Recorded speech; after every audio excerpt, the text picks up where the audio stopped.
नमस्कार दोस्तों, हम लोगों को फिजिक्स का पहला चैप्टर शुरू करेंगे क्योंकि मैं आपसे वादा किया था कि मैं आप लोगों के समक्ष एक साधारण एवं ग्रामीण भाषा में फिजिक्स को लेकर आऊँगा। जो 12वीं का फिजिक्स आप लोगों को बहुत कठिन लगता है, उसी फिजिक्स को मैं इतनी आसान भाषा में लेके आऊँगा कि आप लोग को एक मज़ा भी आ जाएगा और टॉपिक भी तैयार हो जाएगा, मन लगने लगेगा फिजिक्स पढ़ने में। तो दोस्तों, मैं अपने वीडियो को एक पंक्तियों द्वारा शुरुआत करता हूँ। सफ़र में धूप तो होगी, यदि चल सको तो चलो। सफ़र में धूप तो होगी, चल सको तो चलो। सभी हैं भीड़ में, तुम भी निकल सको तो चलो। यहाँ कोई किसी को रास्ता नहीं देता, यहाँ कोई किसी को रास्ता नहीं देता।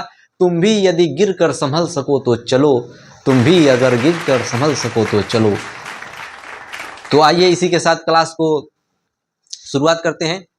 देखिए, पहला चैप्टर हमारे में है फिजिक्स में आवेश एवं क्षेत्र। आवेश एवं क्षेत्र नाम से चैप्टर है। आप एक बुक में दिया होगा आवेश एवं क्षेत्र के नाम से ये चैप्टर है। तो इसी का अध्ययन करने से पहले, अगर इसको पढ़ने से पहले हमें कुछ जानना, महत्वपूर्ण बिंदुओं को जानना अति आवश्यक है। तो दोस्तों देखिए, पहली बात ये दोस्तों, इसे कहते हैं स्थिर वैद्युतिकी। स्थिर वैद्युतिकी क्या होता है?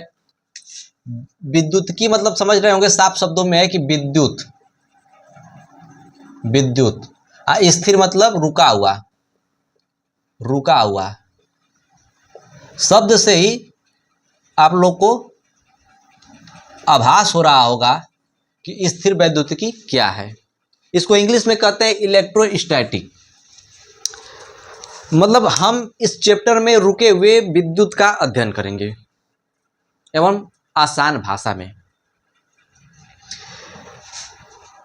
देखिए, पहली बात तो क्या होता है कि हम अपने जीवन में विद्युत के उपयोग से आरामदायक जीवन को जी रहे हैं, जीवन यापन कर रहे हैं। मेरे प्यारे मित्रों, एक ग्रीक दार्शनिक थे, ग्रीक दार्शनिक, फिलोसफर जिसे कहते हैं, दार्शनिक। दार्शनिक एक प्रसिद्ध दार्शनिक थे जिसका नाम था थेल्स। जिसका नाम था थेल्स। ये जो बाबा थेल्स थे, बाबा थेल्स, बाबा टिल्लू नहीं, बाबा थेल्स। तो ये जो बाबा थेल्स थे, नाम इनका केवल बाबा थेल्स है, बाबा हम ऐसे ही लगा दे रहे हैं। 2500 वर्ष पहले की बात है। बाबा थेल्स एक नदी के किनारे टहल रहे थे। नदी के किनारे टहल रहे थे। इन्हें एक अंबर की तरह, अंबर जो कि कठोर पीले भूरे रंग का पदार्थ था, भूरे रंग का कोई पदार्थ था जिसे रेशम के ऊन पर रगड़े, रेशम पे और ऊन पे रगड़े, रेशम पर ऊन पर रगड़े।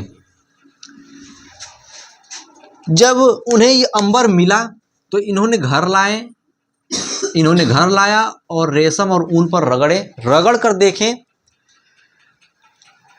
तो क्या हुआ कि कुछ छोटे छोटे हल्के वस्तुओं के, कुछ छोटे छोटे हल्के वस्तुओं को ये अंबर क्या कर रहा था, अपनी ओर आकर्षित कर रहा था।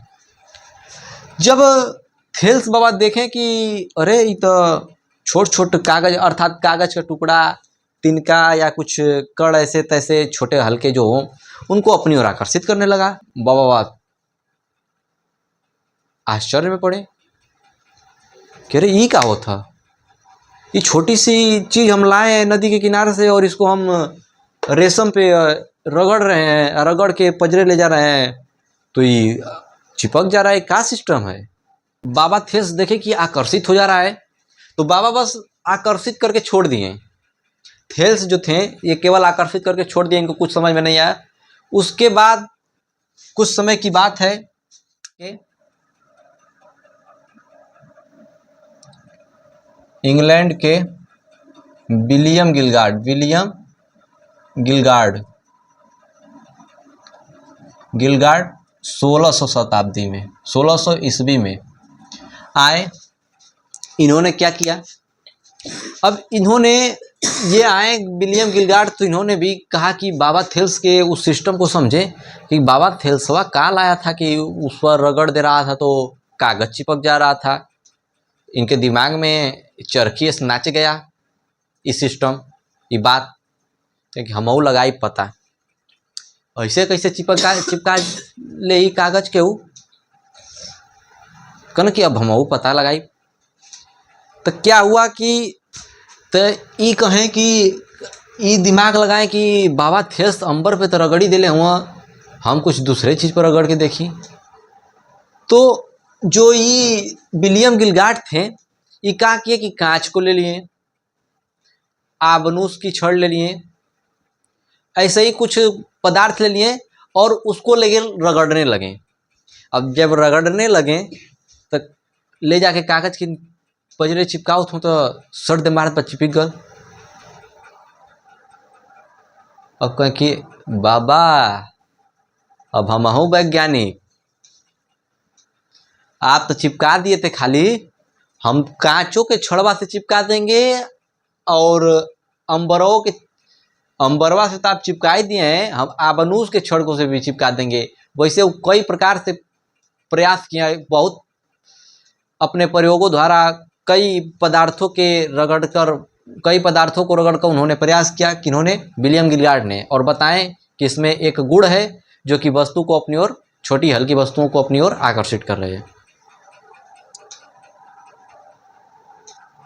इसके बाद क्या हुआ कि इतना तो हो गया था। उसके बाद इन्होंने जब ये सब प्रयोग कर लिए तो उन्होंने एक अध्ययन में पढ़ा, कौन, विलियम गिलगार्ड एक अध्ययन में पढ़े कि अंबर को ग्रीक भाषा में इलेक्ट्रॉन कहा जाता है, इलेक्ट्रॉन कहा जाता है, और इस पर होने वाले आकर्षण के गुण को, इस पर होने वाले आकर्षण के गुण को इलेक्ट्रिसिटी कहा गया था, इलेक्ट्रिसिटी कहा गया। तो इसी से नाम निकल के आ गया इलेक्ट्रॉन और इलेक्ट्रिसिटी का। तो आज के लिए इतना ही। जय हिंद, जय भारत, धन्यवाद।